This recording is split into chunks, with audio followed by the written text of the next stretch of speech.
It's the Battle of the Bombays tomorrow night. Well, it's the Chiefs versus the Blues. It's kind of the new Battle of the Bombays, but one old stalwart who's done many of these is Liam Messam. Thanks for joining us again, mate. Appreciate it. No worries, my pleasure. I just want to hark back to those old days when it was NPC, mate, and it actually did mean something, wasn't it? The blood boiled when you played this game. Yeah, it did. It still does, though. Speaking to some of the younger generation that are playing tonight actually. Tomorrow night. Blood's still boiling. Yeah, so that's good to hear when I saw them at the gym this week. Actually, they had their first team meeting and it was talked about. So it's still there, mate. The blood sort of boils when you play those guys from up the road. You need it, eh? I mean, this is what New Zealand rugby's based on. Oh, 100%.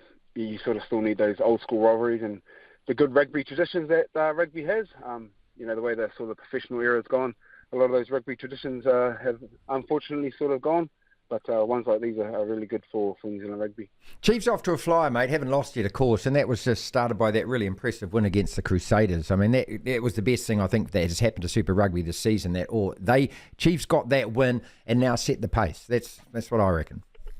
Yeah, they have, and it's been good. I haven't watched too much rugby this season. Well, you're training, bro. You're training for your big fight. Yeah, I'm training, but I see all the highlights that the boys post on themselves.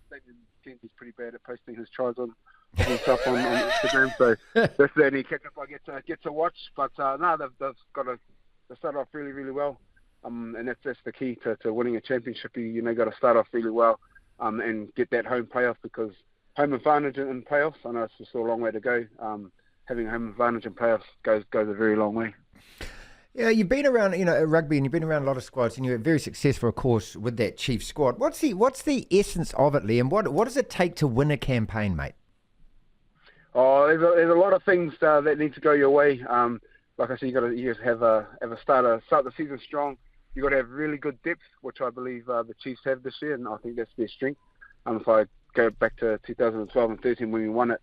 It was actually our bench that came onto the field and finished off those games in the finals and semi-finals. So having a massive amount of depth is a big one, and obviously not having injuries. Injuries can play a big damper into your season. So I know the culture is very strong at the Chiefs, and they work really, really hard. They're really connected to the people and to the community here. So they're playing for something bigger than just the championship, which is also a main ingredient to winning one of those chips. Liam Messam is with us on the platform. What about Clayton McMillan, mate? What do you know about him? Tell us about him.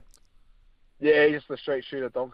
He's really good. He just tells you how it is, straight to the point, no mucking around. So it's good to have a coach like that where they can just tell you, and it comes from a good place. He's not saying it out of any negativity. It's always comes from a good place, and just wants you to grow and get better. When we have matches like this, I mean, us on this side of the microphone in the media, we like to sort of make beat things up and create storylines and things, and like this has been touted as an All Black trial. Is it way too early in the season to think that it is? And do you players ever look at games like this like that? No. As a player, you never saw it as a trial, but obviously there are some great matchups with at nines and at sevens. I guess a lot of people talk about that. So. When you do play those sort of your oppositions that do have All Blacks in it, you do try and that's where you test yourself as an individual, I guess. But yeah, it goes back to that old school tradition with the Waikato and Auckland sort of their feeling that they sort of dive into.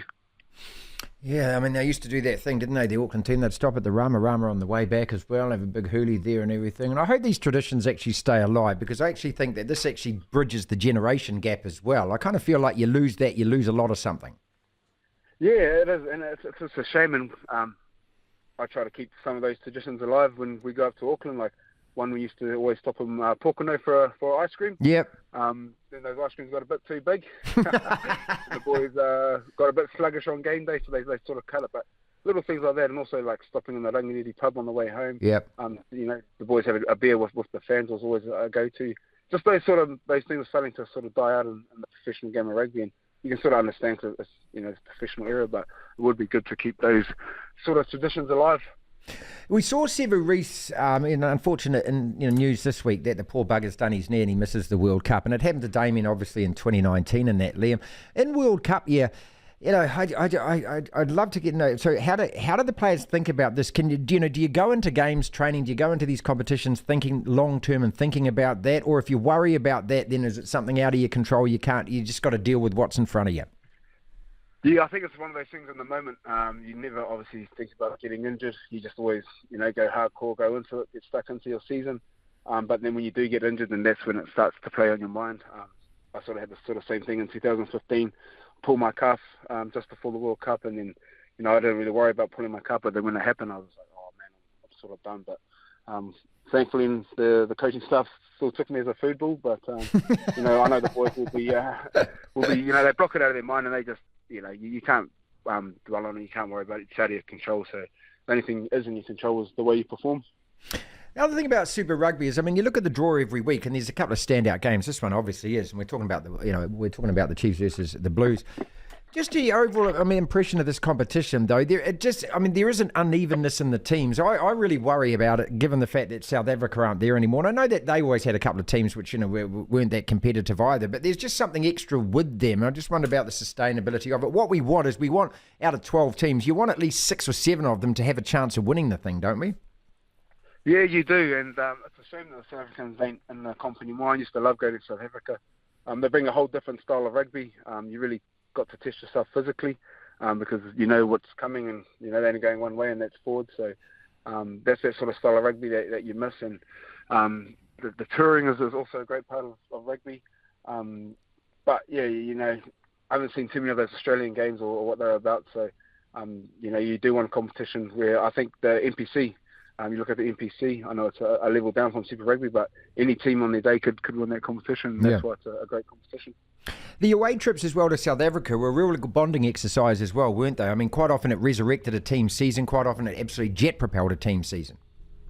Yeah, it was great. It's obviously with security risk over there, you couldn't do too much, so you're always together in little bubbles and whatnot. And you can get a lot out of travelling with the team and just connecting with players and really getting to know and understand your teammates better.